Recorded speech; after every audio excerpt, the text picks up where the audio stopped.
কিছু মানুষ হাসরের মাঠে উঠবে, কিন্তু এক মুহূর্তেই তাদের সব আমল ধুলাবালুর মতো কি হবে, কোনো আমল আর তাদের থাকবে, সব আমল বরবাদ হয়ে যাবে। চিন্তা করেছেন, পর্বতমালার মতো বিশাল নেক আমলের পাহাড় নিয়ে উঠবে, কিন্তু আমলগুলো আমল থাকবে না, নষ্ট হয়ে। সাহাবীরা এই কথা শুনে বললেন, নবীজি এত বেশি নেক আমল নিয়ে হাসরের মাঠে হাজির হওয়ার পরেও এই মানুষগুলো আমল শূন্য হয়ে যাবে কেন? এই মানুষগুলোর আমল ধুলাবালুতে পরিণত হয়ে যাবে কেন? আল্লাহর নবী বলেছেন, এরা একদিকে নেক আমল করত, অন্যদিকে গোপনে গোপনে তারা একাকী নিবৃতে একাকিত্বে হারামে গুনাহে লিপ্ত হয়ে যেত। কথা বুঝতে পেরেছেন? যুবক ভাইরা বুঝতে পেরেছেন? খবরদার, গোপনে গোপনে গুনাহ ছেড়ে দিতে হবে, নইলে সারা জীবনের আমলগুলোকে বরবাদ করে দিবেন কে? তাহলে প্রযুক্তির অপব্যবহার থেকে নিজেকে বাঁচাতে হবে। ৮, গুনাহ থেকে বাঁচতে চান, অসৎ সঙ্গ আর অসৎ নেতৃত্বের অনুসরণ থেকে দূরে সরে আসতে হবে। বলবেন হুজুর এইটার সাথে এইটা বললেন কেন? হ্যাঁ, কথায় আছে, সৎ সঙ্গে স্বর্গবাস, অসৎ সঙ্গে বিড়ি খায়, সিগারেট খায়, ইয়াবা খায়, গাঁজা খায়, তার সাথে চললে আপনিও ইয়াবাকুর গাঁজাকুর হয়ে যেতে পারেন। নামাজির সাথে চললে নামাজি হয়ে যেতে পারেন। আপনি যদি হাতের তালুর মধ্যে আতর লাগান, আতর লাগানোর পরে যদি আপনি কারো সাথে মুসাফাহা করেন, তাহলে তার হাতে আতরের সুগন্ধ চলে যাবে। আবার যদি বিড়ি খান, সিগারেট খান, এরপরে যদি মানুষের সাথে হাত মিলান, তখন কিন্তু বিড়ির গন্ধ চলে যাবে। তার মানে ভালোর সাথে থাকলে ভালো, খারাপের সাথে থাকলে খারাপ। অনেক ভালো ছেলেরা, অনেক ভালো মানুষগুলো অসৎ কর্মপরায়ণ মানুষদের সাথে মিশে যাওয়ার পরে খারাপ হয়ে গিয়েছে, এমন নজির বলেন তো আছে না নাই? এই জন্য খবরদার, বন্ধু বানানোর সময়, সাথী বানানোর সময়, নেতার অনুসরণ করার সময় কোনো গুনাহগার, কোনো অসৎ ব্যক্তিকে চুজ করবেন না। আল্লাহর নবী বলেছেন, লা তুসাহিব ইল্লা মুমিনান, মুমিন ছাড়া অন্য কাউকে তোমরা তোমাদের সাথী বানিও না। একজন মুমিনের বন্ধু হবে মুমিন, নামাজির বন্ধু হবে নামাজি। যদি আপনি অসৎ কর্মপরায়ণ লোকদেরকে সাথী বানান, বন্ধু বানান, দুনিয়ায় আফসোস করবেন, আখিরাতেও আফসোস করবেন। দুনিয়ার আফসোসটা হবে এমন, তার চরিত্র যেমন নষ্ট হবে, আপনার চরিত্র নষ্ট হবে। আখিরাতের আফসোসটা কিরকম হবে শোনেন। আখিরাতে যখন এই নেতা কর্মী আর এই বন্ধুদেরকে একসাথে করে জাহান্নামে নিয়ে যাওয়া হবে, তখন তারা আফসোস করে কি বলবে শোনেন। কোরআন কারীমের 25 নম্বর সূরা, সূরাতুল ফুরকানের 27 নম্বর আয়াত থেকে রব্বুল আলামিন বলছেন, ইয়াউমা ইয়া'আদ্দুল যালিমু আলা ইয়াদাইহি ইয়াকুলু ইয়া লাইতানি ইত্তাখাযতু মা'আর রাসূলি সাবিলা। সেই দিন সীমা লঙ্ঘনকারী লোকেরা দুই হাত কামড়ায়া কামড়ায়া বলবে, হায় আফসোস, লাম আত্তাখিদ ফুলানান খলিলা,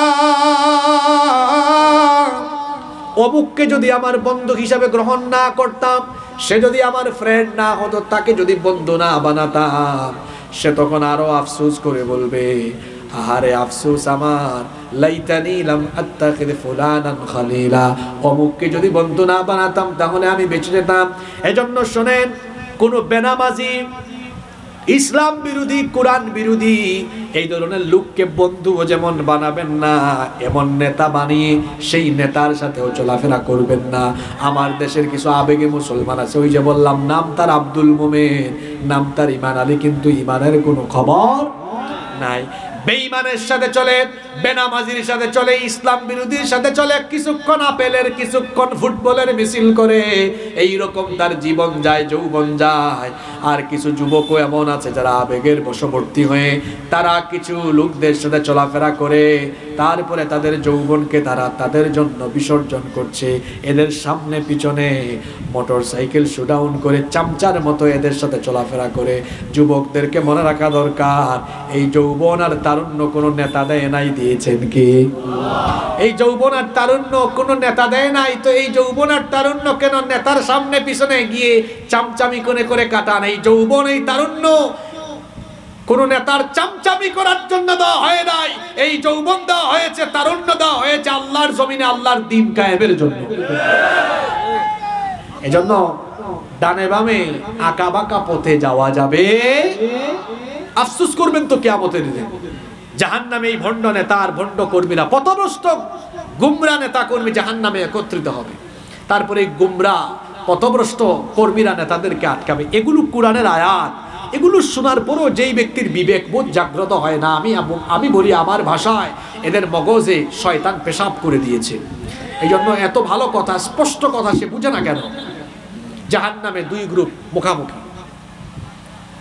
কর্মীরা নেতাদেরকে আটকায় দিয়া বলবে, ইন্না কুন্না লাকুম তামান, নিশ্চয়ই আমরা আপনাদের অনুসারী ছিলাম, আপনাদের কথা শুনে আমরা বিপদগামী হয়েছি, দুনিয়ায় ক্ষতিগ্রস্ত হয়েছে, আখিরাতে ক্ষতিগ্রস্ত হয়ে জাহান্নামে এসেছি। দুনিয়ায় তো আপনারা আমাদেরকে অনেক শেল্টার দিয়েছেন, কিন্তু এখন আপনাদের কাছে প্রশ্ন হলো, ফাহাল আনতুম মুগনুনা আন্না মিন আযাবিল্লাহি মিন শাই, আজকে আল্লাহর আযাব থেকে আমাদেরকে বাঁচানোর জন্য কোনো তদবির করতে পারবেন নাকি? নেতারা তখন বলবে, বেশি লাফালাফি করিস না, আমার বক্তৃতা শোন। কর্মীরা মনে করবে দেখি একটু আশায় প্রতীক্ষা নিয়ে নেতার দিকে তাকায় থাকবে, দেখি নেতা কি বক্তব্য দেয়। নেতা তখন তাদের কর্মীদের সমস্ত আশা আকাঙ্ক্ষার বিপরীতে গিয়ে শোনাবে, লাউ হাদানাল্লাহু লাহাদাইনাকুম। শোনেন, আপনার বেনামাজি, আপনার বেঈমান ভণ্ড ইসলাম বিরোধী নেতা কি বলতেছে। আল্লাহ যদি আমারে হেদায়াত দিতে, তোদেরকে আমরাও হেদায়াতের পথে। এটা কোনো কথা হইল? চুপ, বেশি কথা বলিস না, এটা জাহান্নাম। কথা বইলা লাভ দেয় এখানে। ভণ্ড নেতা তার ভণ্ড কর্মীদেরকে তখন শোনাবে, সাওয়াউন আলাইনা আজাজিনা আম সাবারনা মা লানা মিন মাহিস। আজ ধৈর্য ধরো আর না ধরো, যতই চিৎকার চেঁচামেচি করো না কেন, জাহান্নামে তোমাদের অবস্থা আর আমার অবস্থা সাওয়া, সমান সমান। কর্মীরা বলবেন না, এটা হইতেই পারে না। আল্লাহ বলবেন, কি রে, কি হইতে পারে না? কর্মীরা বলবে, আল্লাহ আমাদের নেতারা কয় আজকে নাকি জাহান্নামে তাদের আর আমাদের অবস্থা সমান সমান, এটা তো হইতেই পারে না। আল্লাহ বলবেন, তো তোরা কি চাস? কর্মীরা বলবে, আল্লাহ আমাদের নেতাদের বিরুদ্ধে আপনার কাছে আমাদের অভিযোগ আছে, আমরা আপনার কাছে এদের জন্য দুইটা জিনিস চাই। জুড়ে বলেন, কয়টা? আল্লাহ বলবেন, বল। কর্মীরা এবার তাদের ভণ্ড নেতাদের বিরুদ্ধে আল্লাহর কাছে বলবে, আল্লাহ এরা আমাদেরকে দুনিয়াতে পথভ্রষ্ট করেছিল, চামচার মতো ব্যবহার করেছে, আজকে এদেরকে আমাদের সামনে দেন। আল্লাহ বলবেন, সামনে দিলে তোরা কি করবি? তারা তখন বলবে, নাজআলহুমা তাহতা আকদামিনা লিয়াকুনা মিনাল আসফালিন। এদেরকে আমাদের সামনে দেন, এদের বুকের উপরে পাড়া দিয়ে এদেরকে পদদলিত করে, এদের বুকের উপরে পাড়ায়া পাড়ায়া তারপরে আমরা জাহান্নামে যাব। নেতা তোমার নেতাগিরি ছুটাই দিবে, তোমার কর্মীরাই তোমার বুকের উপরে উঠে পাড়াবে। কয় নাম্বার চাওয়া? এক। কয় নাম্বার?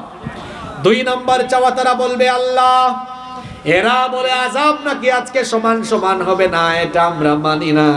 আমাদের চাওয়া হলো, রব্বানা আতিহিম দি'ফাইনি মিনাল আযাবি ওয়ালআনহুম লা'নান কাবীরা।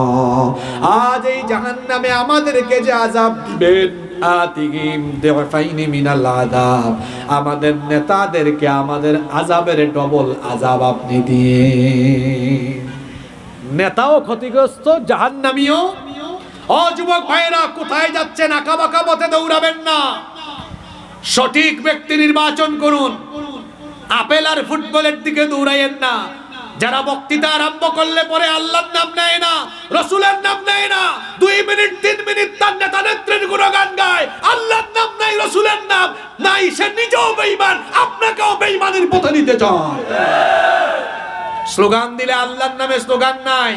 সে যতক্ষণ কথা বলে তার নেতার আদর্শ, নেত্রীর আদর্শ, তার দলমতের আদর্শ বাস্তবায়ন করতে চায়। এদের সাথে চলে দুনিয়ায় ক্ষতিগ্রস্ত, আখিরাতে ক্ষতিগ্রস্ত হবেন। যারা নিজেরা নামাজি, নিজেরা কোরআনের কথা বলে, নিজেরা নিজেদের আদর্শ নয় কোরআনের আদর্শ বাস্তবায়নের কথা বলে, তাদের সাথে নেতা বানিয়ে তাদেরকে চলতে হবে। তাহলেই দেশ পরিবর্তন হবে, সমাজ পরিবর্তন হবে। আমরা সবাই দুনিয়া আখিরাতে আমরা সফল হব, মুক্তি পাবো, জাহান্নাম থেকে বাঁচতে পারবো ইনশাআল্লাহ। 9 নাম্বার, গুনাহ থেকে যদি বাঁচতে চান তাহলে নিজের মধ্যে লজ্জাশীলতা বাড়াতে হবে। আল হায়াউ শুবাতুম মিনাল ঈমান, লজ্জাশীলতা হলো ঈমানের একটা অংশ। একটা হাদিস আমার মনে পড়ে গেল, আপনি তো কখনো আপনার বাবার সামনে, আপনি তো কখনো আপনার মায়ের সামনে, আপনি তো আপনার বড় ভাইয়ের সামনে আজে বাজে কোনো ভিডিও দেখতে পারবেন না। আপনি তো আপনার কারেন্ট আসছে না, অসুবিধা নাই, কারেন্ট চলে আসছে আলহামদুলিল্লাহ। আচ্ছা বলেন তো দেখি, আপনি কি আপনার বয়সে বড় কোনো মুরব্বীর সামনে কিংবা আপনার পিতামাতা বা বড় ভাইয়ের সামনে কি কোনো গুনাহ করতে পারবেন নাকি? তা আপনি আপনার বড়দেরকে, আপনার বড় ভাই পিতা মাতাকে যতটা শরম পান, লজ্জা পান, আপনি কি আল্লাহ তাআলাকে ততটা ভয় পান না? আপনি কি গুনাহ করার সময় আপনার লজ্জা লাগে না, শরম লাগে না? কারণ এই যে আপনি একা রুমের ভেতরে যখন গুনাহ করেন, আপনার বাপ মা ভাই বোন কেউ তখন না থাকলেও যিনি তখনও আপনার সকল কার্যক্রমকে পর্যবেক্ষণ করেন, তিনি কে? হায়া, লজ্জা বাড়াতে হবে। আমি এটা কেমনে করি, আমার আল্লাহ তো জানেন, তিনি দেখছেন। শরম পেতে হবে। নাম্বার 10 নাম্বার, অনুশোচনা বোধ বাড়াতে হবে। গুনাহ আমাদের হতে পারে, কারণ আমাদের বাবা আদম আলাইহিস সালাম তিনিও তো ভুল করে বসেছিলেন, ভুল করছেন না? তো ভুল হওয়া আমাদের জন্য কি স্বাভাবিক। শয়তানের সাথে মানুষের পার্থক্য হলো, শয়তান ভুল করে ভুলের উপরেই ছিল, আর মানুষের স্বভাব, আদমের স্বভাব হচ্ছে এমন, তিনি ভুল করে ভুলের উপর থাকেন নাই। ভুল করার পরে তিনি অনুতপ্ত হয়েছেন, লজ্জিত হয়েছেন। যখন শয়তানের ওয়াসওয়াসায় বাবা এবং মা আদম হাওয়া আলাইহিমুস সালাম ওই নিষিদ্ধ গাছের কাছে গিয়েছেন, লজ্জাস্থান থেকে কাপড় সরে গেল, জান্নাতের পাতা দিয়ে তারা তাদের লজ্জাস্থান আবৃত করে দিলেন। আল্লাহ তখন বললেন, আমি কি তোমাদেরকে ওই গাছের কাছে যেতে নিষেধ করিনি? তারা আর কোনো আপত্তি জানান নাই, সঙ্গে সঙ্গে বলেছেন, আল্লাহ ভুল হয়ে গিয়েছে, ভুল করে ফেলেছি, আমাদেরও তো ভুল হতে পারে। ভুল হয়ে গেলে গাদ্দারি করা যাবে না, সঙ্গে সঙ্গে অনুতপ্ত হয়ে যেতে হবে। আদম আলাইহিস সালাম অনুতপ্ত হয়ে গেলেন, আল্লাহর কাছে তিনি তওবা করলেন, দোয়াও শেখালেন আল্লাহর শেখানো দোয়া অনুযায়ী তারা বললেন। এই দোয়াটা আপনারাও পারেন, আমার সাথে পড়েন, রব্বানা যালামনা আনফুসানা ওয়া ইল্লাম তাগফির লানা ওয়া তারহামনা লানাকুনান্না মিনাল খাসিরিন। রব্বানা যালামনা আনফুসানা, হে আমাদের রব, আমরা আমাদের উপরে জুলুম করে ফেলেছি। ওয়া ইল্লাম তাগফির লানা, আপনি যদি আমাদেরকে ক্ষমা না করেন, ওয়া তারহামনা, এবং আমাদের উপরে রহম না করেন, লানাকুনান্না মিনাল খাসিরিন, তাহলে আমরা ক্ষতিগ্রস্ত হয়ে যাব। বাবা আদম আলাইহিস সালাম, মা হাওয়া আলাইহাস সালাম ভুল করেছিলেন। ভুল করার পরে লজ্জিত হওয়ার কারণে, অনুতপ্ত হওয়ার কারণে তাদেরকে গুনাহ থেকে রেহাই দিয়েছেন কে? আরো জোরে বলেন কে? ভুল আমাদের হয়ে যেতে পারে। হাদিসে কুদসিতে এসেছে, আল্লাহ তাআলা বলেছেন, ইবনা আদম লাউ বালাগাত যুনুবুকা আনানাস সামাই সুম্মা ইস্তাগফারতানি গফারতু লাক। ও বান্দা শোনো, তোমার আমল, তোমার গুনাহ যদি উচ্চ সুবিস্তৃত আকাশ পর্যন্ত পৌঁছে যায়, আকাশ সম পরিমাণ গুনাহ করেও যদি তুমি আমার রহমতের আশা করে লজ্জিত হয়ে, অনুতপ্ত হয়ে, অশ্রুসিক্ত নয়ন আর অবনত মস্তকে আমার কাছে আসো, জেনে রাখো বান্দা, আমিও পাহাড় সমান দয়া নিয়ে হাজির হয়ে তোমার পাহাড় সমান গুনাহ আমি মাফ করে দিব। এই জন্য নিজের ভেতরে অনুশোচনা আর অনুতাপ বোধ বাড়িয়ে দিতে হবে, তাহলেই গুনাহ থেকে বাঁচিয়ে দিবেন কে? নাম্বার 11 নাম্বার হচ্ছে, গুনাহ থেকে যদি বাঁচতে চান, খারাপ চিন্তার পরিবর্তে সব সময় ভালো চিন্তা করবেন। যেমন কয়েকটা দৃষ্টান্ত দিই, কেমনে আপনি নিজেকে ভালো পথে নিয়ে আসবেন। রাত্রিবেলা ঘুমাবেন, চিন্তা করবেন আমি ফজরের জামাতটা আদায় করব, এই চিন্তা করতে করতে ঘুমান। ফজরের সময় জামাত আদায় করে চিন্তা করেন, কোরআন তেলাওয়াত করবেন, সারা দিনের কর্মসূচি সেট করে ফেলেন, ভালো ভালো কাজগুলোকে কর্মসূচির ভেতরে নিয়ে আসেন, খারাপ খারাপ কাজগুলো অ্যাভয়েড করেন। আপনি ভালো ভালো চিন্তা করেন, নামাজ হলে পরে নামাজে যাবেন, কিছু মানুষকে সহযোগিতা করবেন, বড়দেরকে সম্মান করবেন, ছোটদেরকে স্নেহ করবেন, কিছু মানবিক কাজে সামাজিক কাজে সম্পৃক্ত হবেন। যত বেশি আপনি ভালো কাজে ভালো চিন্তায় আপনি আপনাকে ব্যস্ত রাখবেন, মশগুল রাখবেন, তত বেশি আপনি নেকির পথে অগ্রসর হয়ে যেতে পারবেন। নাম্বার 12 12 এবং 12 নাম্বার হচ্ছে গুনাহ থেকে যদি বাঁচতে চান, ইস্তেগফারের আমল নিজের মধ্যে আপনি ডেভেলপ করবেন। এই আমলটা আজকে আমাদের মধ্যে এই আমলটা আজকে হয়ে গেছে এমন একটা আমল যে এটার কোনো খবর আমাদের নাই, অবহেলিত একটা আমল হয়ে গেছে ইস্তেগফারের আমল। আমি এই কথাটা বাংলাদেশের বহু জায়গায় বড় দুঃখ করে বলি, আল্লাহ নবীর একটা গুরুত্বপূর্ণ আমল আজকে এই উম্মতের কাছে অবহেলিত আমল হয়ে গিয়েছে। আমার নবী ডেইলি প্রত্যেক দিন ইস্তেগফার করতেন কতবার? একদিনও কি মিস হতো নাকি? 70 বার নয়, এক হাদিসে এসেছে, বুখারীর হাদিসে 70 বার, মুসলিম শরীফের হাদিসে এসেছে 100 বার। দুই হাদিসকে সমন্বয় করে বলতে পারি 70 থেকে 100 বার। এখন আপনারা আমাকে বলেন তো, আমার নবীর জীবনে কি কোনো গুনাহ ছিল নাকি? গুনাহের কোনো দাগ নাই। জন্ম থেকে নিয়ে ওফাত পর্যন্ত, নবুয়তের আগেও মাসুম, নবুয়তের পরেও মাসুম। আমার নবীর জীবনে গুনাহের কোনো দাগ নাই, গুনাহের কোনো ছিটা ফুটাও নাই। এরপরেও সেই নবী প্রত্যেক দিন ইস্তেগফার করেছেন 70 থেকে 100 বার। সেই নবীর উম্মত আপনি, এই উম্মত, তার অবস্থা হলো এমন, দিনে রাতে 24 ঘন্টা জানা অজানায় গুনাহ হয়ে যায়। নবীর গুনাহ না থাকা সত্ত্বেও তিনি যদি ইস্তেগফার করেন 70 থেকে 100 বার, তাহলে উম্মতের গুনাহ করার সম্ভাবনা বেশি। সেই উম্মতের ইস্তেগফার নবীর থেকে কম করা উচিত না বেশি করা উচিত?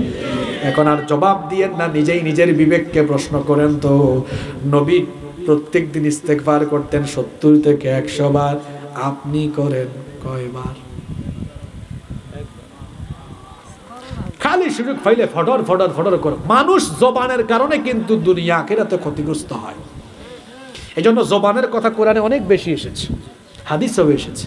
আমার জবান হেফাজতের একটা আলোচনা ইউটিউবে আছে, শুনবেন যে জবানের হেফাজত করতে হয় কিভাবে, জবানের কারণে মানুষ কেমনে ক্ষতিগ্রস্ত। আপনাদেরকে দেখায়, এই যে আমার দেশের ফেরাউন এরকম অবস্থা হইল, তার কিন্তু এক জবানের কারণেই অবস্থা হয়েছে। মনে আছে আপনাদের? ছাত্রদেরকে কি গালি দিয়েছিল? মুখের কারণে শেষ করে দিয়েছে ছাত্ররা একদম। জবানের কারণে আবার মানুষের হৃদয়ে জায়গা করে নেয়। জবান যদি আপনি সুন্দর করে চালাতে পারেন, অস্ত্রের আঘাতের চাইতে জবানের আঘাত কিন্তু বড় মারাত্মক। এই ফেরাউন কি গোটা বাংলাদেশের কোটি কোটি মানুষকে শুধু অস্ত্র দিয়ে আঘাত করেছে না জবান দিয়েও করেছে? মারাত্মক হয়েছে কোনটা? জবানেরটা। জবানের সঠিক ব্যবহারের কারণে কিন্তু মানুষ সবার কাছে জনপ্রিয় হয়ে যেতে পারে। ওই যে দেখেন, কেউ কেউ জবানকে এত সুন্দর কাজে লাগায়, কথা যখন বলে, ওই যে ইন্না মিনাল বায়ানি লা সিহরা, নিশ্চয়ই কোনো কোনো কথায় জাদুর প্রভাব থাকে। আল্লামা সাঈদী যখন কথা বলতে মানুষ কিভাবে তাকায় থাকতো, জবান দিয়ে আপনি মানুষের হৃদয়ে জায়গা করে নিতে পারবে। সারাদিন এই জবান দিয়ে কত নাপাক কথা বলেন, কেন এটা ইস্তেগফার করতে পারেন না? হ্যাঁ, এটা কি খুব বড় বাক্য? খুব ছোট্ট, আস্তাগফিরুল্লাহ বলেন, আস্তাগফিরুল্লাহ। এই আমলটা আজকে শিখে যান। সকালবেলা একটু অবসর আছেন, 10-15 বার বলেন আস্তাগফিরুল্লাহ। এটা আমি বলতাম না, আপনাদেরকে উৎসাহিত করার জন্য বলছি। এটা ক্যামেরাম্যানরা এডিট করার সময় টের পাবে, আপনারা শুনেন নাই। ওদের তো এখানে মাইক্রোফোন আছে, এই জন্য ওরা এডিটিং এর সময় শুনতে পাবে। কারেন্ট যখন চলে গেল, আপনারা একজন আরেকজনের সাথে কত কিছু করেছেন। আমি কিন্তু ওই 30-40 সেকেন্ড কয়েকবার সুযোগ বুঝে ইস্তেগফারের আমলটা করে নিলাম। কারণ যখনই আপনি একা থাকবেন, ইস্তেগফার করলেই লাভ আছে। কারণ নবীজি বলেছেন, বান্দা যখনই ইস্তেগফার আস্তাগফিরুল্লাহ পড়ে, ওই বান্দার আমলে যদি সমুদ্রের ফেনা পরিমাণ গুনাহ থাকে, আল্লাহ তার সব গুনাহকে তখন মাফ করে দেয়। ইস্তেগফার করবেন তো? গুনাহ থেকে বাঁচার আমল। ইমাম আহমদ বিন হাম্বলের ওই ঘটনা আপনারা অনেকে জানেন। আমি ওই দিকে যাচ্ছি না, ওই যে এক রুটিওয়ালা মনে আছে? ইস্তেগফারের কারণে মানুষ মুস্তাজাবুদ দাওয়া হয়ে যায়, যে দোয়া করে আল্লাহ তার ওই দোয়া কবুল করে ফেলে। সুবহানাল্লাহ। ইস্তেগফারের একটা হাদিস মনে পড়লো, এটা বলে ফেলি, এটা তো না বললে হয় না। আল্লাহর নবী বলেছেন, মাল্লাজিমাল ইস্তেগফার, যে ব্যক্তি ইস্তেগফারের সাথে লেগে থাকে, এই আমল যে ব্যক্তি করতে পারে, আল্লাহ তাআলা তাকে কি করেন? মাল্লাজিমাল ইস্তেগফার, যে ব্যক্তি ইস্তেগফারের সাথে আটার মতো লেগে থাকে, আল্লাহ ওই ব্যক্তির গুনাহ মাফ করে দেন, ওই ব্যক্তির মর্যাদা বানিয়ে দেন। এরপরে ওয়ামিন হাইথু রাযাকাহু লা ইয়াহতাসিব, তার ধারণাকৃত জায়গা থেকে আল্লাহ তাকে রিজিক দান করে দেন। তাহলে সুযোগ পাইলে, সময় পাইলেই পড়বেন। আর একটু মহব্বতে বলেন, সুযোগ পাইলে, সময় পাইলেই বলবেন। ডেইলি আমরা 70 থেকে 100 বার পড়বো ইনশাআল্লাহ।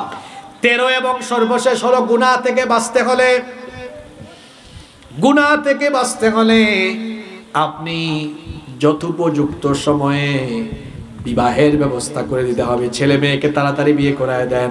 যুবক ভাইরা দেরি করে বিয়ে করবেন না।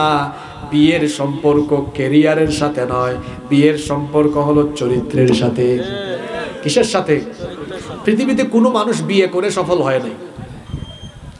সরি, পৃথিবীতে কোনো মানুষ বিয়ের আগে সফল। এই যে মেম্বার সাহেব আছেন, মেম্বার সাহেব কি মেম্বার হয়েছেন বিয়ের আগে না বিয়ের পরে? এই যে আমাকে আপনারা চিনেন, আমার বাড়ি সিলেটে, আমাকে আপনারা চিনছেন, বা কুমিল্লাতে আমার এত পরিচিতি, এটা বিয়ের আগে এত ছিল না, হয়েছে বিয়ের। আমি পরিচিত হুজুর হয়েছি বিয়ের পরে। মানুষ এস্টাবলিশড বিয়ের আগে হয় না, বিয়ের পরে হয়। কিন্তু আমাদের অনেক বাবারা আছেন, মেয়ের জন্য প্রস্তাব আসলে তারা বলে প্রতিষ্ঠিত ছেলে দরকার। আমি উনারে উত্তর দিই, উনার কথা দিয়ে উনার উত্তর দিই। যদি কোনো বাবা মুরব্বী, কোনো গার্ডিয়ান বলে প্রতিষ্ঠিত ছেলে দরকার, উনারে বলবে না, মুরব্বী আপনি যখন বিয়ে করেছিলেন আপনি কোন জাতের প্রতিষ্ঠিত ছিলেন একটু বলেন তো। উত্তর দিতে পারবে?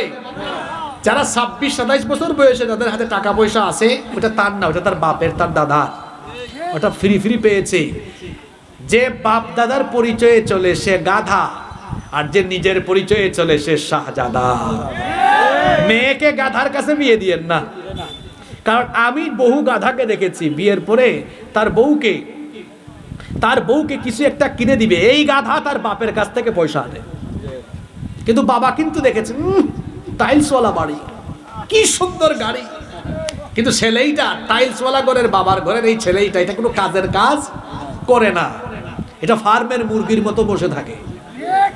আর বেশিরভাগ পরিবারে দেখবেন যারা ছেলে মেয়েদেরকে কর্মঠ পরিশ্রমী বানায় না। ওই যে আমি একটা কথা বলি, এক পুরুষে ধন কামায়, 3 পুরুষে খায়।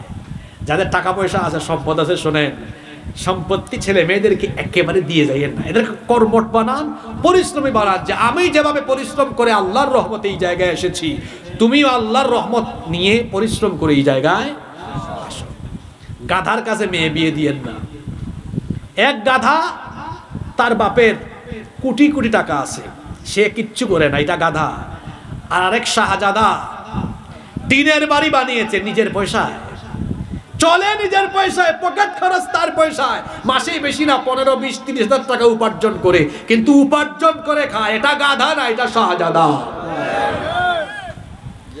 গাধার কাছে মেয়ে বিয়ে দিয়েন না, মেয়ে দিবেন কার কাছে? আর 25-26 বছর একটা ছেলে প্রতিষ্ঠিত হয় না, একটা ছেলে প্রতিষ্ঠিত হয় না। আজকে সকালবেলা এক পরিবারের খোঁজ জানলাম, আগে থেকেই পরিচয় আছে, তো বিয়ে করেছে 2-3 বছর আগে, কিন্তু হাজব্যান্ড ওয়াইফ দুজনেই বেকার করে ফেলেছে। অল্প স্বল্প দুইজন উপার্জন করে, অল্প স্বল্প করে কোনো মতে চলে। দুজনের চরিত্রই ভালো, দুজনের চেষ্টা করছে। দেখেন, কেউ জানতো না বিয়ের পরে আজকে তাদের এই পরিস্থিতি হবে। তাদের দুজনের এখন সরকারি চাকরি হয়ে গেছে। বাড়ি গাড়ি কি 25-26 বছরে কারো হয়? বলবেন প্রতিষ্ঠিত ছেলে, এটা জিজ্ঞেস করবে না, জিজ্ঞেস করবে এটা কি নামাজি কিনা, এটা সুদ খায় কিনা, ঘুষ খায় কিনা, হারাম পথে চলে কিনা, হালাল পথে উপার্জন করে কিনা, এইটা দেখে মেয়ে বিয়ে দিবেন। যদি টিনের বাড়িতেও মেয়ে থাকে, আপনার মেয়ে সারা জীবন সুখে শান্তিতে থাকবে। আর হারাম খোরের কাছে বিয়ে দিবেন, টাইলসওয়ালা বাড়ি হোক আপনার মেয়ের কপাল পুড়ে ছাড়খাড় হয়ে যাবে। আজকে মিসকিনরা বেচারারা খুব খুশি, হুজুর আমাদের পক্ষে অনেক কিছু বলে গিয়েছে, তাই না? তা আমি তাদেরকেও বলবো, তোমরাও নিজেদেরকে অকর্মা বানিয়ে রেখেছো কেন? তোমাদের পিতামাতা তোমাদেরকে বিয়ে দিতে চায়, তুমি কর্মঠ হও, পরিশ্রমী হও। শুধু চাকরির আশা করে লাভ নাই, উদ্যোক্তা হও, নিজে ছোটখাটো ব্যবসা শুরু করে দাও। মানুষ ছোট থেকে বড় হয়, শুরুতেই বড় কাজে ধরলে বড় হওয়া যায়, বরং ছোট থেকে যারা বড় হয় এরা অভিজ্ঞতা নিয়ে নিয়ে বড় বড় পর্যায়ে যায়। যারা শুরুতেই বড় কাজে ধরে অক্ষতিগ্রস্ত হতে পারে, বরং ছোট ছোট কাজ করে অভিজ্ঞতা নিয়ে সেই অভিজ্ঞতার আলোকে আগামীর দিনে আরো বড় বড় কাজে হাত দেওয়া যাবে। মানুষ ছোট থেকে কি হয়, বড় হয়। এজন্য আমার যুবক তরুণ ভাইদেরকে বলবো যে নিজেকে তৈরি করতে হবে, তৈরি করার জন্য সময়কে কাজে লাগাতে হবে। তাহলে গুনাহ থেকে বাঁচার জন্য এটাও আরেকটা উপকরণ যে সঠিক সময়ে বিবাহ করতে হবে। আজকে আমাদের বিবাহ শাদীর যে অবস্থা, যৌতুক বেড়ে গিয়েছে, বিবাহ শাদীতে খরচ বেড়ে গিয়েছে, এজন্য বিবাহ শাদী দিতে দেরি হচ্ছে, বিবাহ শাদী হচ্ছে না। আর ওই দিকে বিবাহ হচ্ছে না বলে যুবক যুবতী তরুণ তরুণীরা হারাম রিলেশনে সম্পৃক্ত হয়ে তারা গুনাহের সাগরে হাবুডুবু খাচ্ছে, ঠিক না বেঠিক? জন্য বিয়ে শাদীকে সহজ করে দিতে, তাহলে সমাজ থেকে জিনা কমে যাবে, অন্যায় পাপাচার কমে যাবে ইনশাআল্লাহ। গুনাহ থেকে বাঁচার আজকে মোট কয়টা উপায় বললাম? 13টা। দেখি কারা কারা মনে রাখছেন। 1 নাম্বার, গুনাহ থেকে বাঁচার জন্য ইস্তিআযা, আশ্রয় চাইতে হবে কার কাছে? দেখি বলেন তো 2 নাম্বার পয়েন্ট কি বলছিলাম? মাশাআল্লাহ, আল্লাহর জিকির এবং আল্লাহর ভয় অন্তরে পয়দা করতে হবে। 3 নাম্বার, কোন জিনিসের কথা বেশি বেশি স্মরণ করতে হবে? মাশাআল্লাহ, অ্যাক্টিভ শ্রোতা, মরণের কথা চিন্তা করতে হবে। 4 নাম্বার, কিসের গোলাম হওয়া যাবে না? নফসের গোলাম হওয়া যাবে না। 5 নাম্বার, একা থাকা যাবে না। 6, একা থাকা মানে আবার এই না যে একেবারে ওই যে কি বলে চিরকুমার থাকা যাবে না, ওইটা বুঝাই না। এটা ব্যাচেলারদের জন্য বলেছি বিশেষ করে। একাকী থাকলে মানুষ গুনাহ করতে পারে। 6 নম্বর, গুনাহের উপকরণ থেকে নিজেকে সেফ রাখতে হবে। 7 নম্বর, ইন্টারনেট এবং তথ্য প্রযুক্তির অপব্যবহার থেকে নিজেকে মুক্ত রাখতে। আজকে যত অবৈধ সম্পর্ক, যত পরকীয়া, যত জিনা, সব এটার কারণে হচ্ছে, সহজ হয়ে গিয়েছে। শুধু তাই নয়, আর একটা কথা শুনেন, কথা একটা মনে পড়েছে, বলে ফেলি। এই যে 50-60 বছরের বাবাদের দিকে তাকান, কি এনার্জি এখনো। এদিকে তাকান 18-20 বছরের পুলার দিকে, গাল ভেঙে গেছে, চেহারায় বিচি উঠে গেছে, ব্রণ, চেহারার অবস্থা দেখেন। যৌবন বয়সে তার বুড়া বুড়া লাগে, চুল পেকে যাচ্ছে, তার শক্তি নাই, এমন ভাবে হাঁটে, পড়ে যাচ্ছে। আপনারা হাসতেছেন, কথার সাথে কি বাস্তবতার মিল আছে? কেন বলি আজকে কেন এটা হয়েছে? এদের খাদ্যাভ্যাস ঠিক নাই, এদের ঘুমের অভ্যাস ঠিক নাই।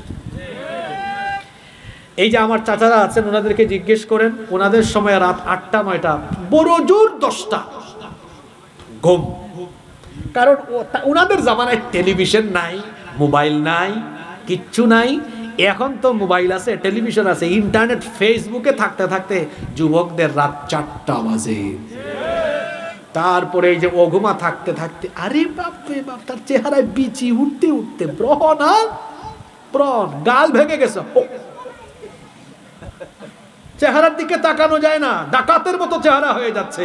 অথচ সে যুবক মানুষ, তার চেহারায় লাবণ্য থাকা দরকার ছিল।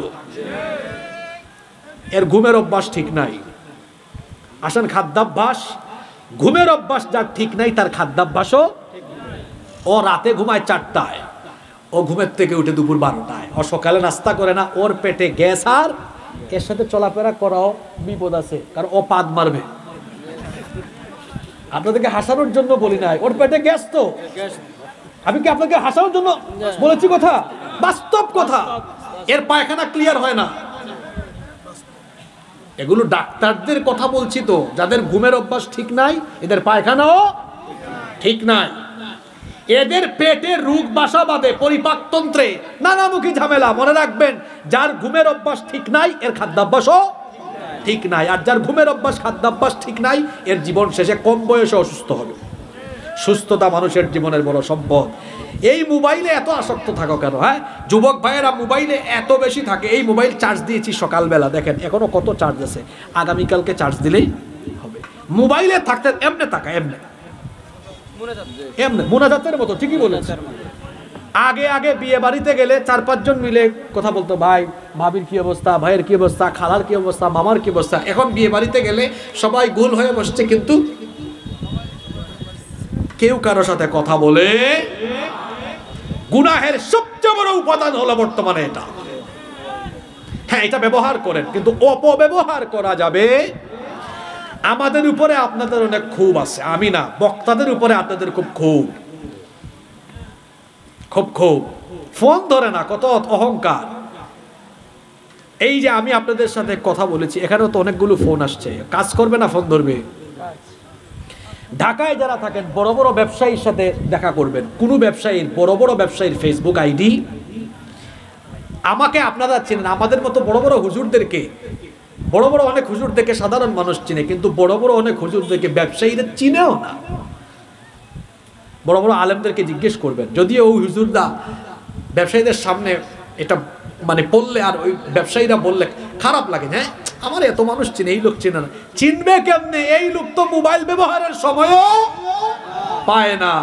আর আপনি 18 ঘন্টা মোবাইল নিয়ে পড়ে আছেন। উনি বড় মাপের ব্যবসায়ী হয়েছেন, উনি কোটি কোটি টাকা ইনকাম করেন, দৈনিক লক্ষ লক্ষ টাকা উপার্জন কেন করেন জানেন? আপনি 14 ঘন্টা 15 ঘন্টা মোবাইলে দেন, আর উনি 14 ঘন্টা 15 ঘন্টা ব্যবসায় দেয়। হ্যাঁ, কি হতে চায়? সেলিব্রিটি না, খালি আরো এখন টিকটক কাপল ব্লগ বের হয়েছে, এখন ব্লগ করে, আছে না নাই? জামাই বউ যা করে এটা ব্লগ বানায় দেয়। কি যাতে শয়তানি শুরু হয়েছে। যে ব্যক্তি কয়েকটা ডলার কামানোর দান দেয়, তার বউকে জনগণের পণ্য বানিয়েছে, ওই ব্যক্তি পুরুষ নামের কলঙ্ক।